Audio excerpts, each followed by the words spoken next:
দোকানের মতো exact হালিমের test পেতে হলে অবশ্যই কিন্তু আপনাকে কিছু টিপস অ্যান্ড ট্রিক্স ফলো করতে হবে। আপনি শুধু প্যাকেটজাত মশলাটা ব্যবহার করলে কখনো এক্স্যাক্ট টেস্টটা পাবেন না।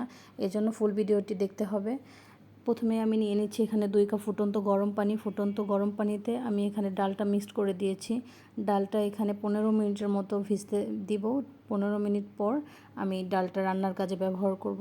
এখানে আমি আরেকটা প্যানে পরিমাণ মতো তেল গরম করতে দিয়েছি। তেলটা সুন্দর মতো গরম হয়ে আসলে এখানে আমি 1 কাপ পরিমাণ পেঁয়াজ কুচি দিব। এখানে পুরো পেঁয়াজ কুচিটা আমি রান্নার কাজে ব্যবহার করব না, কিছুটা বেরেস্তা করে তুলে রাখবো। পেঁয়াজ বেরেস্তার জন্য এখানে আমি দিয়ে নিচ্ছি 1 চামচ পরিমাণ চিনি। চিনিটা ব্যবহার করলে পেঁয়াজ বেরেস্তাটা অনেক বেশি ক্রিস্পি এবং মুচমুচে হবে। পেঁয়াজটা বাদামি বর্ণের হয়ে আসলে এখানে আমি 3 ভাগের 2 ভাগ পরিমাণ পেঁয়াজ বেরেস্তা উঠিয়ে রাখবো, আর বাকিটা দিয়ে আমি হালিমটা রান্না করব। এজন্য আমি এখানে দিয়ে নিচ্ছি 1 চামচ পরিমাণ আদা রসুন বাটা, আর এখানে পানি দিয়ে একটু সুন্দর মতো কষিয়ে নিব। আর এখানে প্যাকেটজাত যে মশলাটা দিয়েছি মশলাটা ইউজ করব। মশলার পাশাপাশি এখানে আমি সামান্য পরিমাণ লবণ ও মরিচ অ্যাড করে নিব। আর যার টেস্ট বার অনুযায়ী আপনি এটা অ্যাড করতে পারেন, কিন্তু লবণ আর মরিচটা অ্যাড করলে আপনার টেস্টটা অনেক বেশি ভালো আসবে, কারণ এখানে একদম লিমিটেড টেস্ট অনুযায়ী দেয়া থাকে। এরপর আমি প্যাকেটজাত মশলাটা দিয়ে নিচ্ছি। এটা পুরোটাই দিয়ে নিতে হবে। মশলাটা দেওয়া হলে এটা আমি সুন্দরভাবে কষিয়ে নিব। আর এখানে আমি ব্যবহার করছি হচ্ছে মুরগির মাংস। আপনি মুরগি বা গরুর যে কোনো মাংস ইউজ করতে পারবেন, এটা আপনার পছন্দ অনুযায়ী।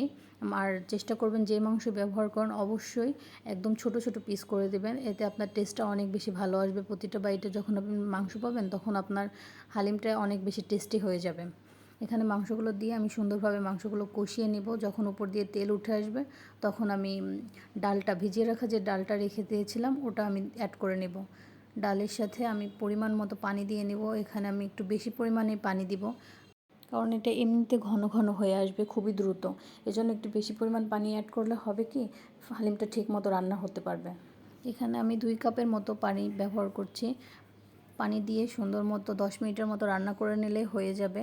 আর মাঝে মাঝে একটা কাঠের খুন্তি বা কিছু দিয়ে আপনি বারে বারে নেড়ে নেবেন, তাহলে দেখবেন একদম রেডি। আর যখন দেখবেন এমন হয়ে আসছে, ঘন ঘন হয়ে আসছে, তখন আপনি নিজেই বুঝতে পারবেন যে রেডি হয়ে গেছে। আর এখানে আমি আবার একটু লবণ অ্যাড করে নিচ্ছি। আমার কাছে মনে হচ্ছে লবণের পরিমাণ কম হয়ে গেছে, এই জন্য আমি একটু লবণ অ্যাড করে নিচ্ছি। এই পর্যায়ে আমি চুলাটা বন্ধ করে দিব, আর আমি আমার একটা সার্ভিং ডিশে বেড়ে নেব। এটা আপনি 1 প্যাকেট হালিম মিক্স দিয়ে আপনি 4 থেকে 5 জনকে অনায়াসে সার্ভ করতে পারবেন।